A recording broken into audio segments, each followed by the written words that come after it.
ਵਾਹਿਗੁਰੂ ਜੀ ਕਾ ਖਾਲਸਾ, ਵਾਹਿਗੁਰੂ ਜੀ ਕੀ ਫਤਿਹ। ਖੋਜ ਗੁਰਬਾਣੀ ਵਿੱਚ ਆਪ ਸਭ ਦਾ ਸਵਾਗਤ ਹੈ ਜੀ। ਸਭ ਨੂੰ ਜੀ ਆਇਆਂ ਜੀ। ਆਓ ਅਸੀਂ ਸਾਰੇ ਮਿਲ ਕੇ ਪਹਿਲਾ ਸ਼ਬਦ ਦਾ ਉਚਾਰਨ ਤੇ ਉਸ ਤੋਂ ਉਪਰੰਤ ਉਸਦੇ ਅਰਥ ਕਰਾਂਗੇ। ਮਾਝ ਮਹੱਲਾ ਪੰਜਵਾਂ। ਪ੍ਰਭ ਅਵਨਾਸੀ ਤਾਂ ਕੀਆ ਕਾੜਾ, ਹਰ ਭਗਵੰਤਾ ਤਾਂ ਜਨ ਖਰਾ ਸੁਖਾਲਾ। ਜੀ ਪ੍ਰਾਨ ਮਾਨ ਸੁਖ ਦਾਤਾ, ਤੂੰ ਕਰੇ ਸੋਈ ਸੁਖ ਪਾਵਣੀਆਂ। ਹੋਂ ਵਾਰੀ ਜਿਉਂ ਵਾਰੀ, ਗੁਰਮੁਖ ਮਨ ਤਨ ਭਾਵਣਿਆ।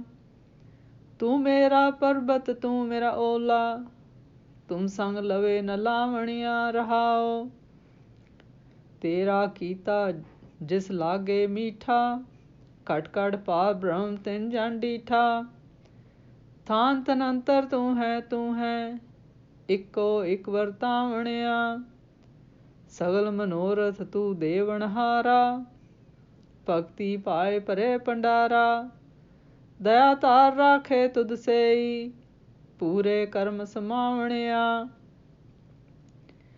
ਅੰਧਕੂਪ ਤੇ ਕੰਡੇ ਚਾੜੇ, ਕਰ ਕਿਰਪਾ ਦਾਸ ਨਦਰ ਨਿਹਾਲੇ। ਗੁਣ ਗਾਵੇ ਪੂਰਨ ਅਬਨਾਸੀ, ਕਹਿ ਸੁਣ ਤੋਟ ਨ ਆਵਣਿਆ। ਇੱਥੇ ਉੱਥੇ ਤੂੰ ਹੈ ਰਖਵਾਲਾ, ਮਾਤ ਗਰਭ ਮੇਂ ਤੁਮ ਹੀ ਪਾਲਾ। ਮਾਇਆ ਅਗਰ ਨ ਪੋਹੇ ਤਿਨ ਕੋ, ਰੰਗ ਰਤੇ ਗੁਣ ਗਾਵਣਿਆ। ਕਿਆ ਗੁਣ ਤੇਰੇ ਆਖ ਸੰਭਾਲੀ, ਮਨ ਤਨ ਅੰਤਰ ਤੁਧ ਨਦਰ ਨਿਹਾਲੀ। ਤੂੰ ਮੇਰਾ ਮੀਤ ਸਾਜਨ ਮੇਰਾ ਸੁਆਮੀ, ਤੁਧ ਬਿਨ ਅਵਰ ਨ ਜਾਣਣਿਆ। ਜਿਸ ਕੋ ਤੂੰ ਪ੍ਰਭ ਭਇਆ ਸਹਾਈ, ਤਿਸ ਤਤੀ ਵਾਹ ਨ ਲਾਗੇ ਕਾਈ। ਤੂੰ ਸਹਿਬ ਸਰਨ ਸੁਖ ਦਾਤਾ, ਸਤ ਸੰਗਤ ਜਪ ਪ੍ਰਗਟਾਵਣਿਆ। ਤੂੰ ਊਚ ਅਥਾਹ ਅਪਾਰ ਅਮੋਲਾ, ਤੂੰ ਸਾਚਾ ਸਾਹਿਬ ਦਾਸ ਤੇਰਾ ਗੋਲਾ। ਤੂੰ ਮੀਰਾ ਸਾਚੀ ਠੁਕਰਾਈ, ਨਾਨਕ ਬਲ ਬਲ ਜਾਵਣਿਆ। ਤੂੰ ਊਚ ਅਥਾਹ ਅਪਾਰ ਅਮੋਲਾ, ਤੂੰ ਸਾਚਾ ਸਾਹਿਬ ਦਾਸ ਤੇਰਾ ਗੋਲਾ। ਤੂੰ ਮੀਰਾ ਸਾਚੀ ਠੁਕਰਾਈ, ਨਾਨਕ ਬਲ ਬਲ ਜਾਵਣਿਆ। ਗੁਰੂ ਜੀ ਕਹਿੰਦੇ ਹਨ ਕਿ ਜੇ ਪ੍ਰਭ ਮਿਹਰਬਾਨ ਹੋਵੇ ਤਾਂ ਕੋਈ ਵੀ ਮੁਸ਼ਕਲ ਸਤਾ ਨਹੀਂ ਸਕਦੀ।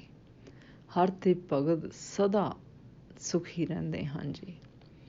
ਉਹ ਪਰਮੇਸ਼ਰ ਆਪ ਹੀ ਪ੍ਰਾਣਾਂ ਦਾ ਆਧਾਰ ਹੈ, ਸੁੱਖਾਂ ਦਾ ਦਾਤਾ ਹੈ ਜੀ। ਸਦਕੇ ਤੇ ਬਲਹਾਰ ਨੇ ਉਹਨਾਂ ਭਗਤ ਜਨਾਂ ਤੇ, ਜਿਨ੍ਹਾਂ ਦੇ ਅੰਦਰ ਗੁਰੂ ਵੱਲ ਮੁਖ ਕਰਨ ਦੀ ਪ੍ਰੇਰਨਾ ਜਾਗੇ ਜੀ, ਅਤੇ ਜਿਸ ਕਰਕੇ ਉਹਨਾਂ ਅੰਦਰ ਪ੍ਰੇਮ ਭਾਵਨਾ ਪੈਦਾ ਹੋ ਗਈ ਜੀ। ਉਹ ਪ੍ਰਭ ਹੀ ਸਾਡਾ ਅਟਲ ਪਰਬਤ ਦੀ ਤਰ੍ਹਾਂ ਸਹਾਰਾ ਹੈ ਜੀ। ਫਿਰ ਗੁਰੂ ਜੀ ਕਹਿੰਦੇ ਹਨ ਕਿ ਜਿਨ੍ਹਾਂ ਨੂੰ ਉਸ ਪਾਰ ਬ੍ਰਹਮ ਦੀ ਪ੍ਰਤੀਤੀ ਹਰ ਘਟ ਘਟ ਅੰਤਰ ਸਭਨਾਂ ਅੰਦਰ ਦਿਸਦੀ ਹੈ, ਉਹਨਾਂ ਨੂੰ ਉਸ ਪਰਮੇਸ਼ਰ ਦਾ ਭਾਣਾ ਮਿੱਠਾ ਲੱਗਦਾ ਹੈ ਜੀ। ਉਹਨਾਂ ਨੂੰ ਸਭਨੀ ਥਾਈਂ ਉਹ ਪ੍ਰਭ ਪਰਮੇਸ਼ਰ ਹੀ ਭਾਸਦਾ ਹੈ ਜੀ। ਫਿਰ ਗੁਰੂ ਜੀ ਕਹਿੰਦੇ ਹਨ ਕਿ ਜਦੋਂ ਉਹ ਪਰਮੇਸ਼ਰ ਮਿਹਰ ਕਰੇ ਤਾਂ ਸਭ ਦੇ ਕਾਰਜ ਸਫਲੇ ਹੁੰਦੇ ਹਨ। ਉਹ ਆਪ ਹੈ ਸਾਡੇ ਅੰਦਰ, ਅਤੇ ਭਗਤੀ ਦੀ ਪ੍ਰੇਮ ਭਾਵਨਾ ਵੀ ਉਹ ਆਪ ਹੀ ਪੈਦਾ ਕਰਦਾ ਹੈ ਜੀ। ਫਿਰ ਗੁਰੂ ਜੀ ਕਹਿੰਦੇ ਹਨ ਕਿ ਅਗਿਆਨਤਾ ਰੂਪੀ ਅੰਨੇ ਖੂਹ ਵਿੱਚੋਂ ਕੱਢਣ ਵਾਲਾ ਉਹ ਪਰਮੇਸ਼ਰ ਆਪ ਹੈ ਜੀ। ਉਸ ਦੀ ਕਿਰਪਾ ਨਾਲ ਮਨੁੱਖ ਨਿਹਾਲ ਹੋ ਜਾਂਦਾ ਹੈ, ਭਾਵ ਤ੍ਰਿਪਤ ਹੋ ਜਾਂਦਾ ਹੈ ਜੀ। ਫਿਰ ਗੁਰੂ ਜੀ ਕਹਿੰਦੇ ਹਨ ਕਿ ਉਹ ਪਰਮੇਸ਼ਰ ਹਲਤ ਪਲਤ ਵਿੱਚ, ਮਾਤਾ ਦੇ ਗਰਭ ਵਿੱਚ ਸਭ ਥਾਈਂ ਸਹਾਇਕ ਹੈ ਜੀ। ਫਿਰ ਗੁਰੂ ਜੀ ਕਹਿੰਦੇ ਹਨ ਕਿ ਜਦੋਂ ਮੈਨੂੰ ਆਪਣੇ ਅੰਦਰ ਪਰਮੇਸ਼ਰ ਦਾ ਅਹਿਸਾਸ ਹੋਇਆ ਤਾਂ ਮੇਰਾ ਮਨ ਤਨ ਤ੍ਰਿਪਤ ਹੋ ਗਿਆ ਅਤੇ ਮੈਂ ਤੇਰੇ ਕਿਹੜੇ ਕਿਹੜੇ ਗੁਣਾਂ ਦੀ ਗਿਣਤੀ ਕਰ ਸਕਦਾ ਹਾਂ ਜੀ। ਮੈਂ ਤੇ ਉਸ ਕਾਬਲ ਹੀ ਨਹੀਂ ਹਾਂ ਜੀ। ਤੂੰ ਹੀ ਮੇਰਾ ਮਿੱਤਰ ਤੇ ਤੂੰ ਹੀ ਮੇਰਾ ਸਵਾਮੀ ਹੈ ਜੀ। ਫਿਰ ਗੁਰੂ ਜੀ ਕਹਿੰਦੇ ਹਨ ਕਿ ਜਿਸ ਨੂੰ ਤੂੰ ਸਹਾਇਤਾ ਕਰਨ ਵਾਲਾ ਹੈ ਉਸ ਨੂੰ ਕੋਈ ਤਕਲੀਫ ਨਹੀਂ ਹੋ ਸਕਦੀ। ਹੇ ਸਾਹਿਬ, ਉਸ ਦੀ ਸ਼ਰਨ ਪੈਣ ਵਾਲਿਆਂ ਨੂੰ ਤੂੰ ਸੁੱਖ ਦਿੰਦਾ ਹੈ।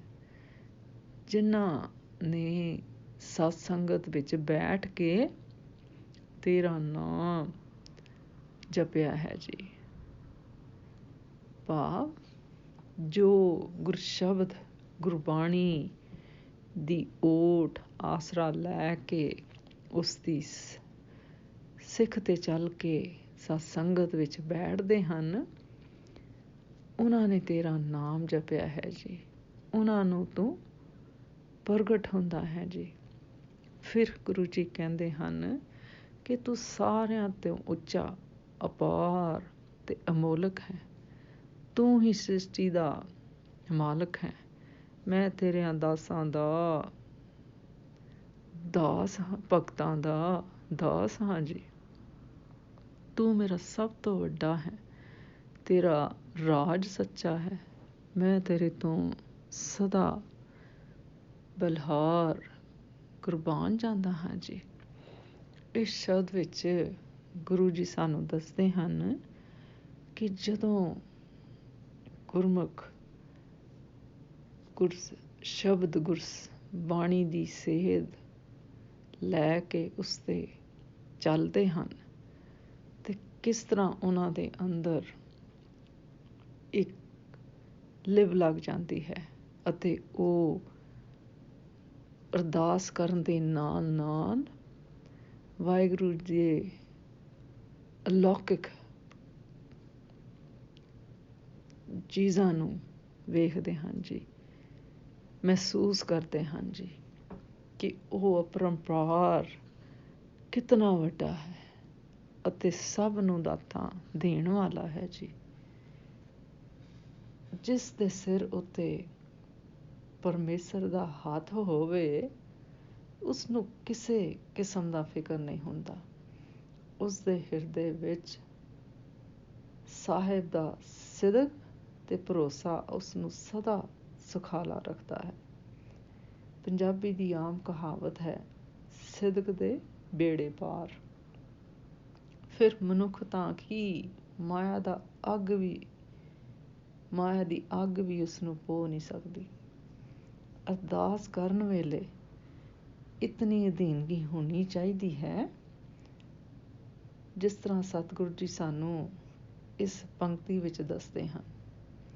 ਤੂੰ ਊਚ ਅਥਾਹ ਅਪਾਰ ਅਮੋਲਾ, ਤੂੰ ਸਾਚਾ ਸਾਹਿਬ ਦਾਸ ਤੇਰਾ ਗੋਲਾ। ਭਾਵ ਤੂੰ ਬਹੁਤ ਅਮੋਲਕ, ਅਪਰਪਾਰ ਅਮੋਲਕ ਹੈ ਤੇ ਇਹ ਦਾਸ ਤੇਰਾ ਗੋਲਾ ਭਾਵ ਗੁਲਾਮ ਹੈ। ਬਸ ਪ੍ਰਭ ਦੇ ਗੁਣਾਂ ਵਿੱਚ ਗੁੰਦ ਕੇ ਜਗਿਆਸੂ ਇਹੀ ਆਖੀ ਜਾਏ। ਫਿਰ ਇਹਨਾਂ ਪੰਕਤੀਆਂ ਵਿੱਚ ਗੁਰੂ ਜੀ ਦੱਸਦੇ ਹਨ, ਕਿਆ ਗੁਣ ਤੇਰੇ ਆਖ ਸੰਭਾਲੀ, ਮਨ ਤਨ ਅੰਤਰ ਤੁਧ ਨਦਰ ਨਿਹਾਲੀ। ਤੂੰ ਮੇਰਾ ਮੀਤ ਸਾਜਨ ਮੇਰਾ ਸੁਆਮੀ, ਤੁਧ ਬਿਨ ਅਵਰ ਨਾ ਜਾਣਨਿਆ। ਇਸ ਤਰ੍ਹਾਂ ਦੀ ਸਿਫਤ ਸਲਾਹ ਕੀਤਿਆਂ ਹੀ ਗੁਰਮੁਖ ਪਰਮੇਸ਼ਰ ਨਾਲ ਓਤ-ਪੋਤ ਹੁੰਦਾ ਹੈ। ਭਾਵ ਗੁਰਸ਼ਬਦ ਗੁਰਬਾਣੀ ਦਾ ਉਪਦੇਸ਼ ਲੈ ਕੇ ਉਸ ਦੀ ਸਿਫਤ ਸਲਾਹ ਤੇ ਬੇਨਤੀ ਤੇ ਅਰਦਾਸ ਕਰਦਾ ਹੈ ਜੀ। ਇਸ ਅਵਸਥੀ ਵਿੱਚ ਭਰੋਸੇ ਵਾਲਾ ਬਹੁਤ ਤਕੜਾ ਪੱਖ ਉਜਾਗਰ ਕੀਤਾ ਗਿਆ ਹੈ।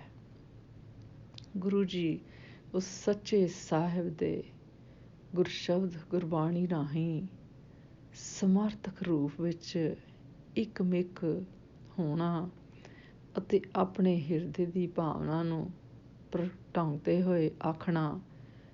ਇਹਨਾਂ ਪੰਕਤੀਆਂ ਵਿੱਚ ਗੁਰੂ ਜੀ ਸਾਨੂੰ ਦੱਸਦੇ ਹਨ, ਇੱਥੇ ਉੱਥੇ ਤੂੰ ਹੈ ਰਖਵਾਲਾ, ਮਾਤ ਗਰਭ ਮੈਂ ਤੁਮ ਹੀ ਪਾਲਾ, ਜਿਸ ਕੋ ਤੂੰ ਪ੍ਰਭ ਭਇਆ ਸਹਾਈ, ਤਿਸ ਸਤੀ ਵਾਹ ਨ ਲਾਗੇ ਕਾਈ।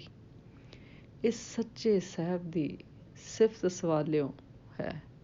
ਇਹ ਸਾਗਰ, ਸੰਸਾਰ ਸਾਗਰ ਪਰਮੇਸ਼ਰ ਦੀਆਂ ਸਿਫਤਾਂ, ਹਰੀ ਦੇ ਅਮੋਲਕ ਗੁਣ ਆਖ ਕੇ ਹੀ ਤਰਿਆ ਜਾਣਾ ਹੈ। ਉਸ ਦੇ ਸੇਧ ਲੈ ਕੇ, ਭਾਵ ਗੁਰਸ਼ਬਦ, ਸਾਡੀ ਬਾਣੀ ਸਾਨੂੰ ਦੱਸਦੀ ਹੈ ਅਤੇ ਉਸ ਦੀ ਅਸੀਂ ਸੇਧ ਲੈ ਕੇ, ਉਸ ਤੋਂ ਅਸੀਂ ਸੇਧ ਲੈ ਕੇ ਉਸ 'ਤੇ ਚੱਲਿਆ ਜਾਣਾ ਹੈ ਜੀ। ਜਿਸ ਤਰ੍ਹਾਂ ਗੁਰੂ ਜੀ ਕਹਿੰਦੇ ਹਨ,